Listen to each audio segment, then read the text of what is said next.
ಕರ್ನಾಟಕ ರಾಜ್ಯ ಸರ್ಕಾರದ ಹೆದ್ದಾರಿಗಳಂತ ಕರಿತೀವಿ. ಇದು 111 ಕಿಲೋಮೀಟರ್. ಇವತ್ತು ಗುಡ್ ರೀಚಸ್ 83 ಕಿಲೋಮೀಟರ್ ಮೋಟ್ರೇಬಲ್ ಅದಾವ, ಸುಸಜ್ಜಿತವಾದಂತ ರಸ್ತೆಗಳದಾವ. ಇವತ್ತೇನು ಬ್ಯಾಡ್, ಈ ವರ್ಸ್ಟ್ ಕಂಡೀಷನ್ ರಸ್ತೆಗಳು ಸರಿಯಾಗಿಲ್ಲದಂತವು ಬರೀ 28 ಕಿಲೋಮೀಟರ್ ಅದಾವ. ಆ 28 ತೋರಿಸಿ ಈ 111 ಅಳಕಿಸ್ಲಕತ್ತಂತ ಪ್ರಯತ್ನ ನಡೆದ ಈ ತಾಲೂಕಿನೊಳಗೆ. ಈ ತಾಲೂಕಿನ ಲೆಂತ್ ಎಷ್ಟು, ಅಷ್ಟು ಉದ್ದ ಎಷ್ಟು, 111 ಕಿಲೋಮೀಟರ್. ಇನ್ನೊಮ್ಮೆ ಹೇಳ್ತೀನಿ ನಿಮ್ಗೆ ನೆನಪಿರಲಿ, 83 ಕಿಲೋಮೀಟರ್ ಚೆನ್ನಾಗಿ ರಸ್ತೆಗಳದಾವ, ಸರಿ ಇರ್ಲಾರ್ದಂಥದ್ದು 28 ಕಿಲೋಮೀಟರ್. ಈ 6 ತಿಂಗಳದಾಗ ಅವೆಲ್ಲ ಯೋಜನೆ ತಗೊಂಡಿದ್ದ ನಾವು. ಸೊ ಇವು ಗಮನಿಸ್ಬೇಕಾಗ್ತದೆ. ಇನ್ನು ಈ MDR roads total length, number of roads 35, 393 kilometre length ಅದ ಇದ್ರದ್ದು ಒಟ್ಟು ಉದ್ದು. ಗುಡ್ ರೀಚಸ್ ಸರಿಯಾಗಿರ್ತಕ್ಕಂಥ ರಸ್ತೆಗಳು ಮೋಟರೇಬಲ್ ಆಗಿರೋದು 229 ಕಿಲೋಮೀಟರ್, ಸರಿ ಇಲ್ಲದು 104 ಕಿಲೋಮೀಟರ್. ಈ 104 ಕಿಲೋಮೀಟರ್ ಮುಂದಿನ 8 ತಿಂಗಳದಾಗ ಇವಕ್ಕೂ ಏನ್ ಮಾಡ್ಬೇಕಂತ ಯೋಜನೆ ರೂಪಿಸಿದ್ದೀನಿ ನಾನು.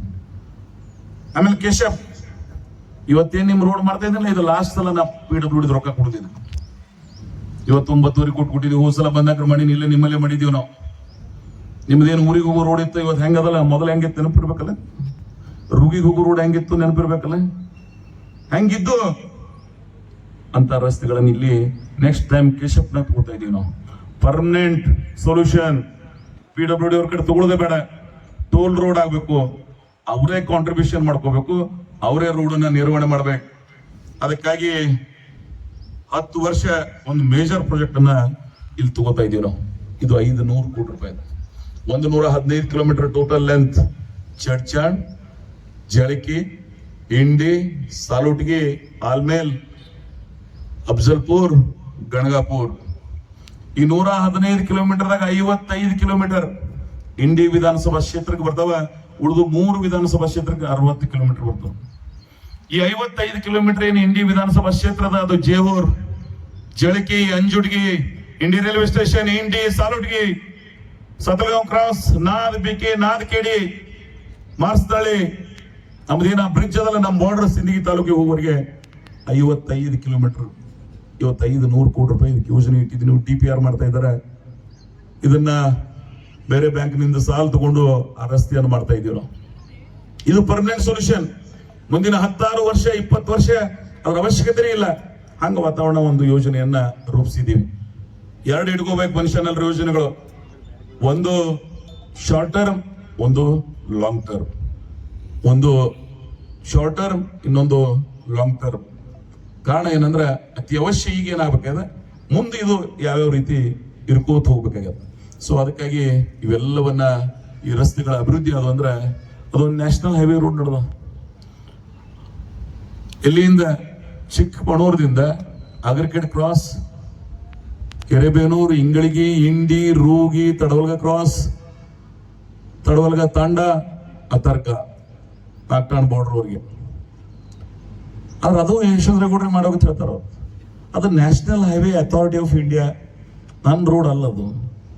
PWD ಅವ್ರಿಗೆ ನಾವು ಹ್ಯಾಂಡ್ ಮಾಡಿದೇವೆ. ಅವ್ರಿಗೆ ಕೇಂದ್ರ ಸರ್ಕಾರದ ಆಧೀನದಲ್ಲಿ ಬರ್ತದ national highway authority of India. ಅವ್ರ ಆ ರಸ್ತೆ ಮಾಡ್ಬೇಕು. 5 ವರ್ಷ ಇಟ್ಕೊಂಡಾರ ಅವ್ರ ಅದ ಯೋಜನೆ. ನಾನು ವಿಧಾನಸಭೆಯಲ್ಲಿ ನಮ್ಮ ಸಚಿವರ ಮೂಲಕ ಕೇಂದ್ರ ಸರ್ಕಾರದ ಗಮನವನ್ನ ಸೆಳೆದಿದ್ದೀನಿ. ಗಡ್ಕರಿ ಅವರ, ನಿಮ್ಮನ್ನ ಮಹಾರಾಷ್ಟ್ರದಾಗ ಬಹಳ ಕಡೆ ರೋಡ್ ಕರಿ ಅಂತ ಕರಿತೇವೆ. ಕೆಲಸ ಮಾಡಿರಿ ನೀವು, ಒಳ್ಳೇದು ಇಲ್ಲ ನಂಗಿಲ್ಲ. ಆದ್ರೆ ಮೇಂಟೆನೆನ್ಸ್ ಇಟ್ಕೊಂಡಿಲ್ಲ ನೀವು. 5 ವರ್ಷ ಆ ರೋಡ್ ಮೇಲೆ ಯಾರು ತಿರುಗಾಡ್ತಾರ, ಅವರ ನರಕ ಯಾತನೆಗೆ ಕಾರಣ ಯಾರು? ಇದನ್ನ ಇಟ್ಕೋಬೇಕಲ್ಲ ಅವರು. ಈ ಭಾಗವನ್ನು ಪ್ರಶ್ನಿಸ್ತಕ್ಕಂಥ ಕೇಂದ್ರ ಸರ್ಕಾರದ ಪ್ರತಿನಿಧಿಗಳ ಗಮನ ಹರಿಸಬೇಕಲ್ಲ, ಅದಕ್ಕೆ ರಿವ್ಯೂ ಮಾಡ್ಬೇಕಲ್ಲ. ನಾನೇ ಇಲ್ಲಿ ಅಸಿಸ್ಟೆಂಟ್ ಕಮಿಷನರ್ ಅದಾರ, ಲ್ಯಾಂಡ್ ಎಕ್ವಿಷನ್ಸ್, ಏನ್ ರೋಡ್ಗಳಲ್ಲಿ ಅಗಲ್ ಮಾಡ್ದವ್ರು ಇದ್ದೀವಿ, ಯಾವ ಭೂಮಿಗಳನ್ನ ಅಕ್ವೈರ್ ಮಾಡ್ಕೊಳ್ಳೋರು ಇದ್ದೀವಿ, ಅವುಗಳಿಗೆ ಪರಿಹಾರ ಕೊಡಕ್ಕೆ ನಾನು ರಿವ್ಯೂ ಮಾಡ್ತೀನಿ. DC ಗಿತ್ತದ ಅಧಿಕಾರ ನಾನೇ, ಅದನ್ನ DC ಬಹಳ ಟೈಮ್ ಇರೋದಿಲ್ಲ ಅಂತ ಹೇಳಿ AC ಗೆ ಅಧಿಕಾರ ಕೊಡಿಸಿ ಆ ಕೆಲಸ ಮಾಡ್ತಾ ಇದ್ದೇನೆ. ಅದು ಯಾರು ಮಾಡ್ಬೇಕು?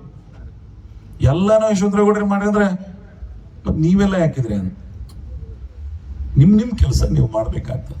ಗ್ರಾಮ ಪಂಚಾಯತಿ ಗಟರ್ ಮುಂದಿಂದು ಯಶವಂತರೇಗೌಡರೇ ಮಾಡಲಿ, ನ್ಯಾಷನಲ್ ಹೈವೇನೂ ಯಶವಂತರೇಗೌಡರೇ ಮಾಡಲಿ, ಸ್ಟೇಟ್ ಹೈವೇನೂ ಅವರೇ ಮಾಡಲಿ, MDR ಅವರೇ ಮಾಡಲಿ, ವಿಲೇಜ್ ಲಿಂಕ್ ರೋಡ್ ಅವರೇ ಮಾಡಲಿ, ಹೊರಗಳಿಗೆ ಹೋಗೋ ರಸ್ತೆಗಳು ಅವರೇ ಮಾಡಲಿ, ನನ್ನ ಮನೆ ಮುಂದೆ ಬಂದು ಕಸ ಹೊಡೋದು ಸಹಿತ ಅವರೇ ಮಾಡಲಿ ಅಂದ್ರೆ ಮಾಡೋರು ಯಾರು? ಯಾರಿಗೆ ಯಾವ್ದು ಅಧಿಕಾರ ಅದ? ನಾಗರಿಕ ಸಮಾಜದ ಕರ್ತವ್ಯ ಅದ. ಎಲ್ಲ ಸರ್ಕಾರಗಳಿಲ್ಲ. ಇದು ನನ್ನ ಊರು, ನನ್ನ ಮನೆ, ನಾನು ಇರ್ತೀನಿ, ನಾನು ಬದುಕ್ತೀನಿ, ನನ್ನ ಕುಟುಂಬ, ನನ್ನ ಗ್ರಾಮ ಇರ್ತದೆ. ಇದರ ಸ್ವಚ್ಛತೆ ನಾ ಮಾಡ್ಬೇಕು, ನನ್ನ ಕೈಲಾದಷ್ಟು ನಾನು ಮಾಡ್ಕೋಬೇಕಲ್ಲ. ಈ ಪರಿಜ್ಞಾನ ಬರಲಿಲ್ಲ ಅಂದ್ರೆ ಮಾಡೋರು ಯಾರು? ಎಲ್ಲದಕ್ಕೂ ಸರ್ಕಾರಕ್ಕೆ ಆಧಾರ ಆಗ್ಬಾರ್ದು. ಅದಕ್ಕಾಗಿ ನಿಮ್ಮಲ್ಲಿ ಶಕ್ತಿ ಇತ್ತು ಅಂದ್ರೆ ದಯವಿಟ್ಟು ನೀವು ಮಾಡ್ಕೊರಿ. ನಮ್ಮದು ಏನಾಗ್ಯದ ಅಂದ್ರೆ ಹುಟ್ಟಿನ ಆಶಾ ಕಾಲ ಹೇಳೋದೆಲ್ಲ ಹೂ ಅಲ್ಲಕತ್ತೀವಿ. ಅವ್ರು ನಾನು ಅಷ್ಟು ಸರಳದಾಗ ಹೂ ಅನ್ನಂಗಿಲ್ಲ. ಏನು ಹೂ ಅಂತೀನೋ ಅದನ್ನ ಮಾಡ್ತೀನೋ. ಹೂ ಅಲ್ಲಿಲ್ಲ ಅಂದ್ರೆ ಒಂದು ನಿಮಿಷ ನಿಮ್ಮೂಡ ಮನಸ್ಸಪ್ಪಾಗಲ್ಲಕ್ಕೆ ಸತ್ಯ ಹೇಳಿ ನನ್ನ ಮನೆಗೆ ಹೋಗ್ತೀನಿ. ನಾನು ಅಷ್ಟು ಭಾಳ ಇರ್ಬೇಕನ್ನಂತ ಆಶೆ ಇಲ್ಲ ನನಗೆ. ಸಾಧನೆ ಮಾಡಿಬಿಟ್ಟೆ ನಾನು ಇಂಡಿ ತಾಲೂಕದೊಳಗೆ. ಒಂದೇ ಕುಟುಂಬದವ್ರಿಗೆ 40 ವರ್ಷ ಊಟದವ್ರು ಯಾರಿಲ್ಲ, ನನಗೆ ಮಾಡಿರಿ ನೀವು ಆಶೀರ್ವಾದ, ಸಾಕು, ಸಂತೃಪ್ತಿ ಇದ್ದೀನಿ ನಾನು. ಆದ್ರೆ ಈ ಭಾಗ ನಿರ್ಜೀವದಿಂದ ಬದುಕಬೇಕು. ಈ ತಾಲೂಕಿನ ಕೆಲವು ದುಷ್ಟ ಶಕ್ತಿಗಳು ಬಿಹಾರದಂಗೆ ಏನ್ ಮಾಡ್ಬೇಕಂತಿದ್ರು, ನಾನು ಅದಕ್ಕೆ ಅವಕಾಶ ಕೊಡೋದಿಲ್ಲ. ಈ ಭೂಮಿ ಮೇಲೆ ಇರೋ ತನೂ ಇಲ್ಲಿ ಅದನ್ನು ನಡಿಲಿಕ್ಕೆ ಅವಕಾಶ ನಾನು ಕೊಡೋದಿಲ್ಲ. ಅದು ನಿಮ್ಮ ಊರಿರ್ಬೋದು. ಭೀಮಾ ನದಿ ದಂಡಿ ಒಳಗೆ ಏನು ಉಸುಕನ್ನು ಮಾರಿ ಭೀಮಾ ನದಿ ತಮ್ಮ ಆಸ್ತಿಯಾಗಿ ಏನು ಮಾಡ್ಕೊಂಡಿದ್ರು ಕೆಲವು ಜನ, ಅವರಿಗೆ ಬೆಂಡೆತ್ತಿ ನಿಂತಿದ್ದೀನಿ ನಾನು. ಇಲ್ಲಿ ಯಾವುದು ನಡಿ ಉಡಂಗಿಲ್ಲ ಈ ಭೂಮಿ ಮೇಲೆ ನಾನು ಇರ್ತಾನೆ. ಇಲ್ಲೇನಾದ್ರೂ ನಡೀತಿದ್ರೆ ಅದು ನೈತಿಕತೆಯಿಂದ, ಸೈದ್ಧಾಂತಿಕತೆಯಿಂದ, ಪ್ರಾಮಾಣಿಕತೆಯಿಂದ ನಡಿಬೇಕು. ಈ ದುಷ್ಟ ಶಕ್ತಿಗಳನ್ನ ನಿರ್ಮಾಣ ಮಾಡೋಸ್ಕರನೇ, ಇವ್ರ ನಿರ್ನಾಮ ಆಗೋಗೋಸ್ಕರನೇ ನಾನು ರಾಜಕಾರಣ ಮಾಡ್ತಾ ಇದ್ದೀನಿ. ನನಗೆಲ್ಲ ಓಟ್ ಹಾಕೋರು ಸೈಲೆಂಟ್ ವೋಟರ್ಸ್ ಅದಾರ. ಮನ್ಯಾಗ ಕೂತು ಓಟ್ ಹಾಕ್ತಾರೆ. ಯಾಕೆ ಗೊತ್ತದ? ಇಂಡಿ ಲೀಡ್ ಯಾಕೆ ಆಗ್ತಾ ಗೊತ್ತದ? ವ್ಯಾಪಾರಸ್ಥರು ಇಲ್ಲಿಕಂದ್ರೆ ಫೋನ್ ಬರ್ಲಿಕ್ಕೆ ಸ್ಟಾರ್ಟ್ ಆಗ್ತಾವ. ಹಿಂದಕ್ಕೆಲ್ಲ ಆಗ್ಯಾವ ಇಲ್ಲೆಲ್ಲ. ಯಾರ್ದೋ ಬಂಗಾರ ಯಾರಿಗೂ ಕೊಟ್ಟು ಕಳ್ಸು. ಅದ್ರ ಈಗ ನಡೆಯಂಗಿಲ್ಲ. ಇಲ್ಲಿ ಯಾರು ಮನ್ಯಾಗಿಂದು ಯಾರು ಮಾಲಕರಲ್ಲ, ಅವ್ರು ದುಡ್ದಿರ್ತಾರ, ಅವ್ರು ಹಕ್ಕದು. ನೀವೇ ಯಾರು? ಈ ನಿಲುವಿನಿಂದ ರಾಜಕಾರಣ ಮಾಡ್ತಕ್ಕಂಥ ಪ್ರವೃತ್ತಿ ಇಟ್ಕೊಂಡಿದ್ದೀರೋ. ಅದಕ್ಕಾಗಿ ಹೋಟಿನ ರಾಜಕಾರಣ ಬರ್ತದ ಹೋಗ್ತದ ಬಹಳ ಮತ್ತೊಂದಲ್ಲ. ಅದರ ಪ್ರೀತಿ, ವಿಶ್ವಾಸ, ಸಹಬಾಳ್ವೆ, ಇಂಥವ್ರು ಫೋಟೋ ಇಟ್ಟು ಬರೇ ಪೂಜೆ ಮಾಡಿ ಪುಷ್ಪಾರ್ಪಣೆ ಮಾಡೋದಲ್ಲ. ಆ ನಿಲುವುಗಳನ್ನ, ಆ ಆದರ್ಶಗಳನ್ನ ನಾವು ಮೈರೂಡಿಸ್ಕೋಬೇಕಾಗ್ತದೆ. ಅಂದಾಕ ಒಂದು ಅರ್ಥ ಬರ್ತದ. ಅದಕ್ಕಾಗಿ ಬದುಕ್ತಾ ಇದೀವಿ ಭೂಮಿ ಮೇಲೆ ನಾವೆಲ್ಲ. ಆದರ್ಶತನದಿಂದ ಬಾಳಿ ಬದುಕಿ ಹೋಗ್ಬೇಕು. ಗಾಂಧೀಜಿ ಹೋಗಿದ್ದಾರೆ, ಆದ್ರೆ ಈ ದೇಶ ಇರುವವರೆಗೆ ಅವ್ರನ್ನ ನೆನಪಿಸ್ಕೊತದ. ಬಸವಣ್ಣ ಆಗಿ ಹೋಗಿದ್ದಾನೆ, ಆದ್ರೆ ಬಸವಣ್ಣನ ನೆನಪಿಸ್ಕೋತೀವಿ ನಾವು. ಬಾಬಾ ಸಾಹೇಬ್ ಆಗಿ ಹೋಗಿದ್ದಾರೆ, ಆದ್ರೆ ಜನ ಬದುಕಿರ್ಲಾದವ್ರಿಗೆ ಬದುಕು ಕೊಟ್ಟ ಪುಣ್ಯಾತ್ಮ ಅಂತ ನೆನಪಿಸ್ಕೊತಾ ಇದ್ದಾರೆ. ಆ ಸಾಲಿಗೆ ಸೇರ್ಬೇಕು. ಆ ವರ್ಗದಾಗ ಕಾಣಿಸ್ತಕ್ಕಂಥ ಪ್ರಯತ್ನ ನಮ್ಮಿಂದ ಆಗ್ಬೇಕು. ನಮ್ಮಿಂದ ಅಳಲ ಸೇವೆ ಸಮಾಜಕ್ಕೆ ಒಳ್ಳೇದಾಗ್ಬೇಕು. ಅನ್ನಕ್ರೆ ಮಾತ್ರ ನಾವು ನಿಜವಾದಂತ ಭಗವಂತ ಜೀವನ ಅನ್ನೋದೇನು ಕೊಟ್ಟಿದ್ದಾನೆ, ಅದು ಅರ್ಥಪೂರ್ಣವಾದಂತ ಜೀವನ ಆಗ್ತದೆ. ಸೊ ಅದಕ್ಕಾಗಿ ನಾನು ಅನೇಕ ವಿಚಾರಗಳನ್ನ 11 ಗಂಟೆಗೆ ನಾನು ಹೋಗಬೇಕಾಗಿದ್ದಾಕ್ರೆ ದೊಡ್ಡ ಯೋಜನೆಗಳು, ಸಾವಿರಾರು ಕೋಟಿ ತಂದವನಿಗೆ 5 ಲಕ್ಷ ಪೂಜೆ ಮಾಡ್ಕೊತ ಹೋದ್ರೆ ಅಂದ್ರೆ ಎಟದಾರು ಮಾಡಲ್ಲ. ಎಲ್ಲ ಬಿಟ್ಟು ದಿನ ಮುಂಜಾನೆ ಎದ್ದು ಗುದ್ದಲಿ ಹಿಡ್ಕೊಂಡು ನಿಂದಿರ್ಬೇಕಾಗ್ತದೆ.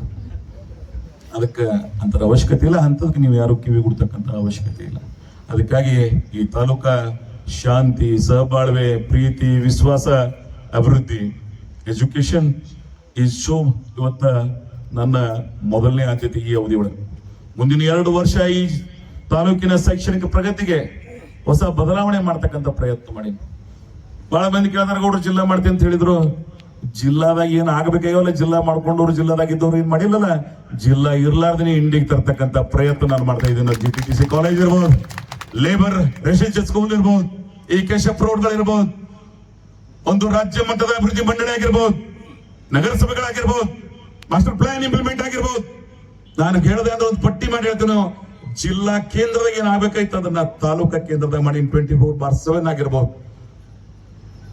ಈ ರಾಜಕೀಯ ಪರಿಜ್ಞಾನ ವಿಧಾನಸಭೆಯನ್ನ ಉತ್ತರ ಕರ್ನಾಟಕದ ಅತಿ ಹೆಚ್ಚು ಪ್ರಶ್ನೆಗಳನ್ನ ಪ್ರತಿಪಾದನೆಯನ್ನ ನಿಮಗಾಗಿ ಧ್ವನಿಯನ್ನ ಎತ್ತಿದ್ದೀನಿ. ಈ ಪ್ರಬುದ್ಧತೆಯ ರಾಜಕಾರಣವನ್ನ ಈ ತಾಲೂಕಿಗೆ ತೋರಿಸಿಕೊಡ್ತಕ್ಕಂಥ ಪ್ರಯತ್ನ ಮಾಡಿನೋ. ಅದಕ್ಕಾಗಿ ನಿಮ್ಮ ಪ್ರೀತಿ, ನಿಮ್ಮ ವಿಶ್ವಾಸ, ನಿಮ್ಮ ಆಶೀರ್ವಾದ ಸದಾ ಒಳ್ಳೆಯವ್ರ ಮೇಲೆ ಇರಲಿ. ನಾನು ಅವರು ಇವರು ನಂಗೆಲ್ಲ ಒಳ್ಳೆಯವ್ರ ಸಾಲೊಳಗೆ ಯಾರ್ಯಾರು ಸೇರ್ತಾರೆ ಅವರ ಜೊತೆಗೆ ನಿಮ್ಮ ಪ್ರೀತಿ ವಿಶ್ವಾಸ ಇರ್ಲಿ ಅಂತಕ್ಕಂಥ ಮಾತನ್ನ ಹೇಳಿ, ಇವತ್ತೇನು ಇಷ್ಟು ಮದುವೆ, ಇಷ್ಟು ಬಿಸಿಲ, ಈ ಬ್ಯಾಸಿಗೆ ನನಗೆಲ್ಲರೂ ಹೇಳಿದ್ರು ಸಂಜೆ 6ಕ್ಕೆ ಮಾಡಿದ್ರೆ ಹೆಂಗ್ ಎಲೆಕ್ಷನ್ ಕಾರ್ಯಕ್ರಮ ಮಾಡಿದೀವಿ ಹಂಗಾತ ಇರುತ್ತೆ. ನಾನು ಅದಕ್ಕೆ ಬೇಡ ಅಂದೆ. ಅದು 28ರಾಗ ಮಾಡೋಣ ಮಗಂತ ಎಲ್ಲಿ ಹೋಗ್ತದ ರೀತಿ ಮಾಡ್ಬೇಕಂತಕ್ಕಂತ ಈ ತಾಲೂಕಿನ ಜನರ ನಾಡಿ ಮಿಡಿತವನ್ನ ತಿಳ್ಕೊಂಡು ರಾಜಕಾರಣ ಮಾಡಿರ್ತಕ್ಕಂತ ನಿಮ್ಮ ಒಬ್ಬ ಸೇವಕ ನಾನು ಇದೀನಿ. ನನಗೆ ಗೊತ್ತದ ಯಾವ ಸಂದರ್ಭದಾಗ ಏನ್ ಮಾಡ್ಬೇಕನ್ನು. ಅದಕ್ಕಾಗಿ ಮುಂದಿನ ದಿನಮಾನದಲ್ಲಿ ನಿಮ್ಮ ಒಬ್ಬ ಸೇವಕ ಈ ತಾಲೂಕ ನೀವು ಹೆಮ್ಮೆ ಪಡ್ತಕ್ಕಂಥ ರಾಜಕಾರಣವನ್ನು ಮಾಡಿದಿರಿ. ಮುಂದೂ ಸಹಿತ ನಿಮ್ ಜೊತೆಗೆ ನಾವೆಲ್ಲ ಇರ್ತೀವಿ ಅಂತಕ್ಕಂಥ ಮಾತನ್ನ ಹೇಳಿ